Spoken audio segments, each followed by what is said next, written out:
Friends, welcome back to my YouTube channel.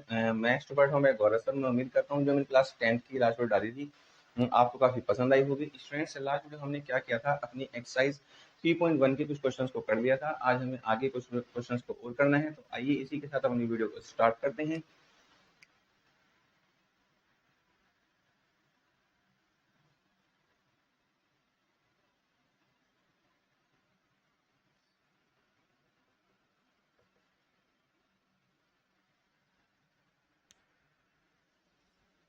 Students, last video हमने क्या किया था, अपनी स्टार्टिंग के 2 क्वेश्चन को कंप्लीट कर लिया था। आज हम क्वेश्चन नंबर 3 को करने वाले हैं। स्टूडेंट्स, थर्ड क्वेश्चन क्या बोल रहा है, on comparing the ratios a1/a2 b1/b2 and c1/c2 find out the whether of the following pair of linear equations are consistent और इनकंसिस्टेंट। देखिए स्टूडेंट्स, इसने 2 वर्ड यूज किए हैं, एक तो कंसिस्टेंट और एक इनकंसिस्टेंट।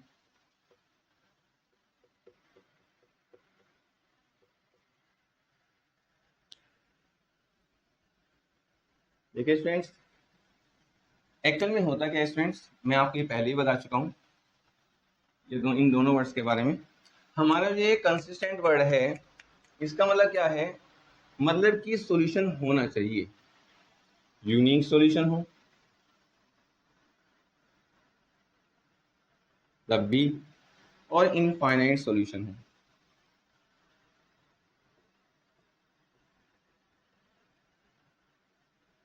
तब भी। इनकंसिस्टेंट केवल उस कैटेगरी में आता है जब आता है नो सॉल्यूशन। ठीक है। यूनिक का मतलब होता है इंटरसेक्टिंग लाइंस,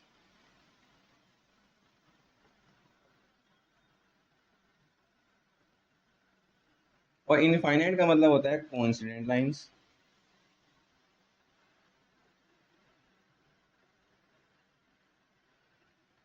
नो सॉल्यूशन का मतलब होता है पैरेलल लाइंस।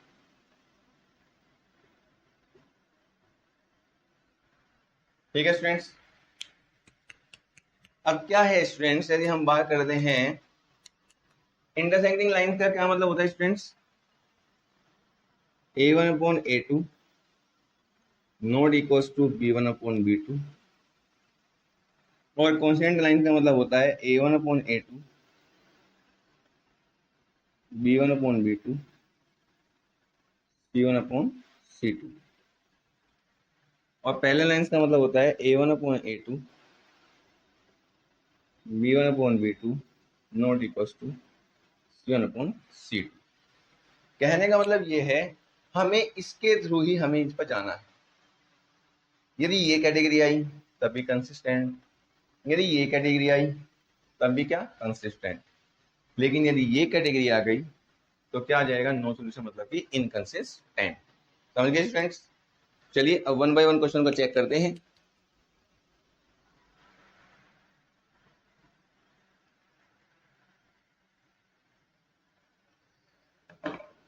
फर्स्ट पार्ट,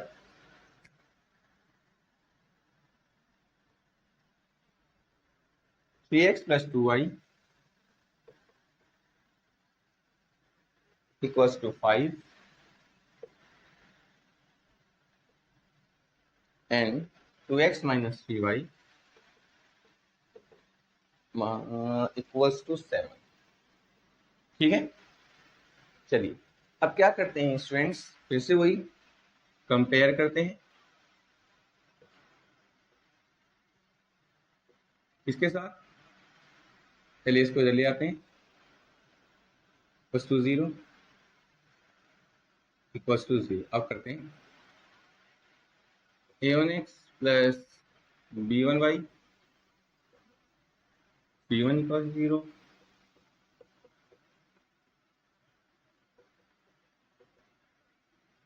क्या आ गया, a1 आ गया है 3, a2 आ गया है 2, b1 आ गया है 2, c1 माइनस के 5, b2 माइनस 3, c2 माइनस के 7। अब देखिए 3/2,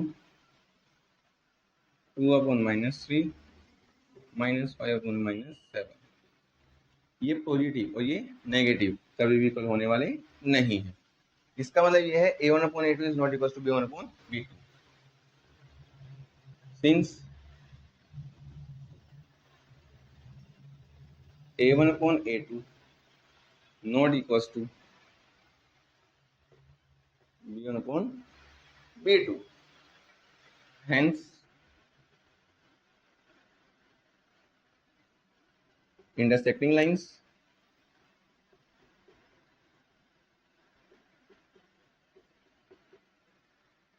therefore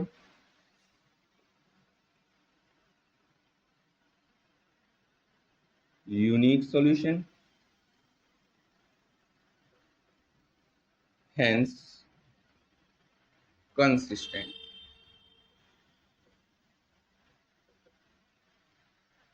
ठीक है स्टूडेंट्स, भाई क्योंकि एक सॉल्यूशन है इसका मतलब है क्या, ये कंसिस्टेंट है।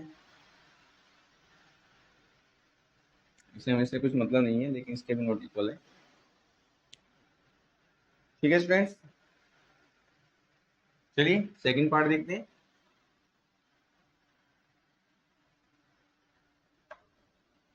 टू एक्स माइनस के 3y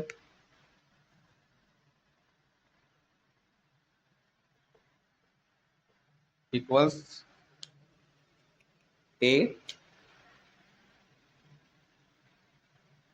4x माइनस के 6y इक्वल्स टू 9। चलिए भाई, ये इधर प्लस करा के माइनस का इक्वल्स टू 0, ये भी सेम एज, फिर वही कंपैरिजन इससे a1x b1y c10,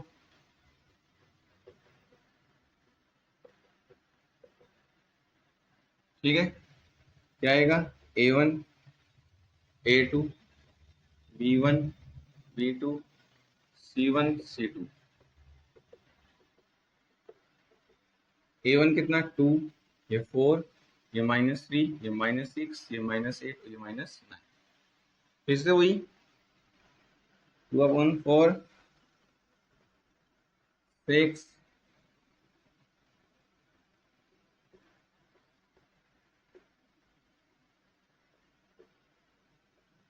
1/2, ये भी 1/2 not equals 8/9।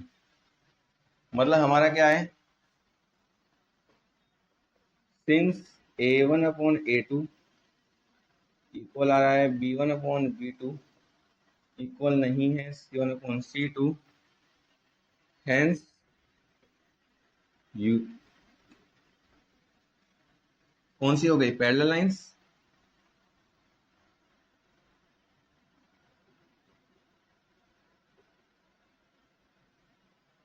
therefore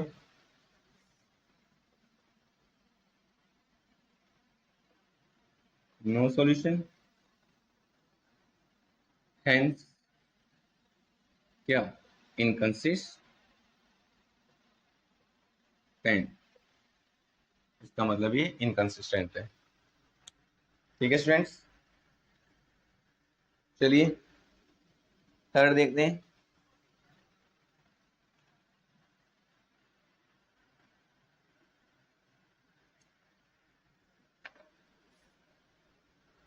p/2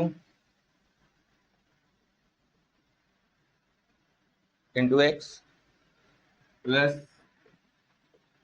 5/3 into y equals 7 और 9x माइनस 10y। चलिए फिर से वही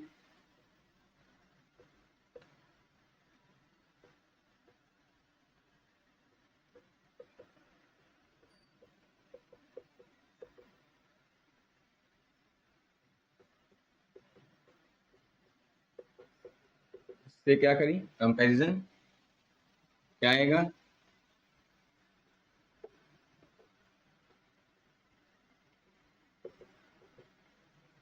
ये आ गया 3/2, ये 9, ये 5/3 ये -10 और ये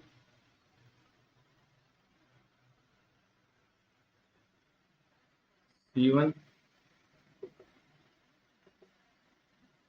-7 ये A1 upon A2 upon V2 ये। अभी देखिए स्टूडेंट्स, भले ही ये सोल्व करें कुछ भी आए, लेकिन ये पॉजिटिव है और ये कैसा है, नेगेटिव। इसका मतलब ये कभी इक्वल आने वाले नहीं है।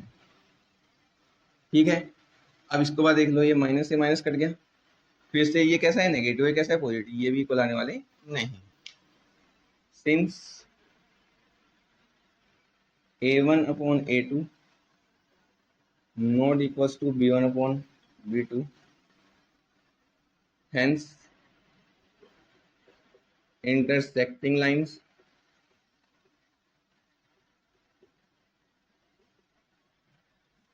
therefore unique solution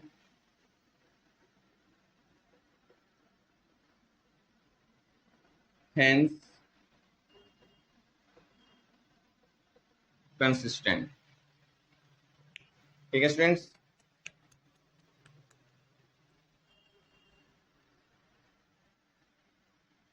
चलिए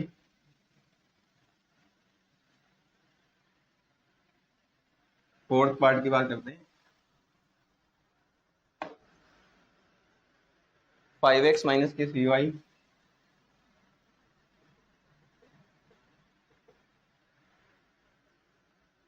ग्यारह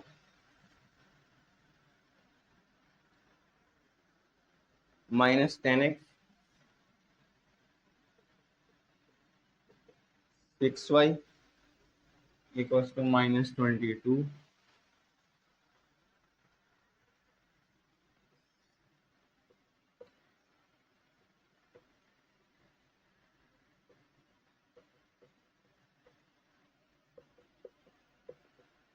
ये आ गया भाई,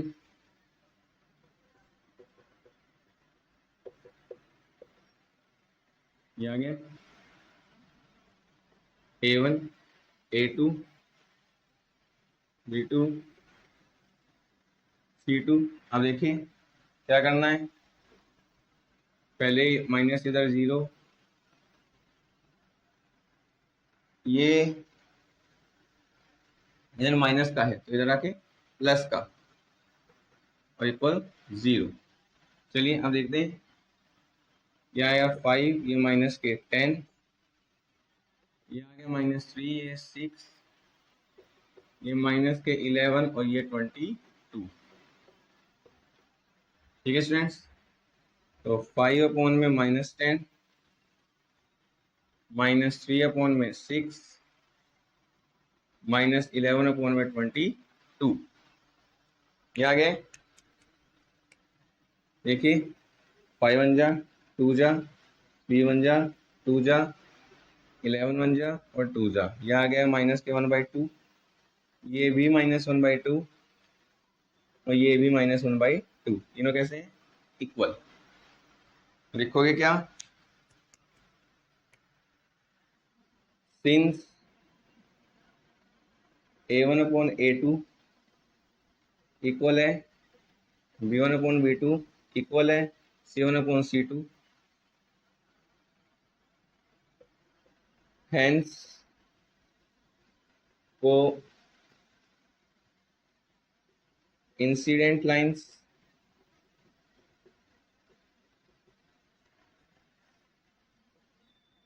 therefore infinite solution, infinitely many solution होंगे, hence कंसिस्टेंट। ठीक है भाई, चलिए लास्ट पार्ट देखते हैं क्या बोल रहा है।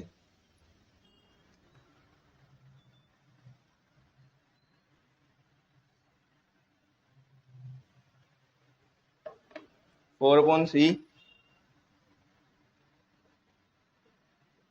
x plus 2y equals 8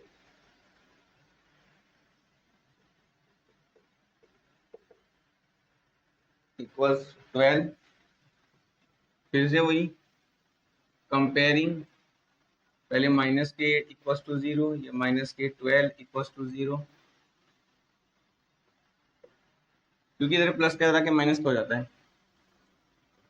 a1x plus b1y c10, a2x b2y c20, a1 a2 b1 b2 c1 c2।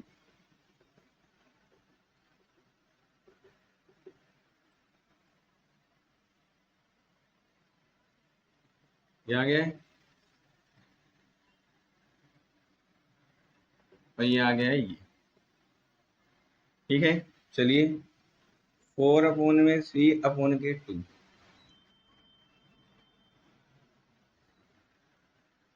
और 2 में इधर 3 ही है, ये माइनस के 8 माइनस के 12, 4 2 जा 8, 4 3 जा 12। देखिए ध्यान से, अब ये 4/3 है, तो ये 2 यदि मैं इसको 1 करता हूँ, अब इससे ये सिंप्लीफाई हो सकता है। कहने का मतलब ये है, ये ऐसे कर सकता है। ठीक है, मतलब ये आ गया हमारा 2/3, ये भी 2/3 और ये भी 2/3। Equal, since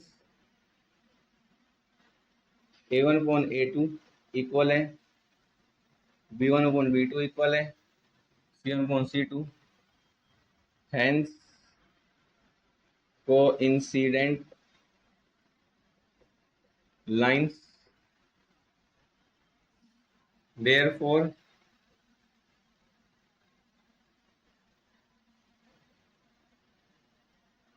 infinite solution, hence consistent। ठीक है स्टूडेंट्स आज की वीडियो में केवल इतना ही। मैं उम्मीद करता हूं कि आपको क्वेश्चन नंबर 3 के 5 पार्ट अच्छे समझ में आ गए होंगे। स्टूडेंट्स यदि आपको मेरी वीडियो अच्छी लगी हो तो मेरी वीडियो को ज़्यादा से ज़्यादा लाइक कीजिएगा, मेरे चैनल को ज़्यादा से ज़्यादा सब्सक्राइब कीजिएगा, शेयर और कमेंट भी जरूर कीजिएगा और बताइएगा कि मेरी वीडियो आपको कैसी लगी। इसी के साथ थैंक यू।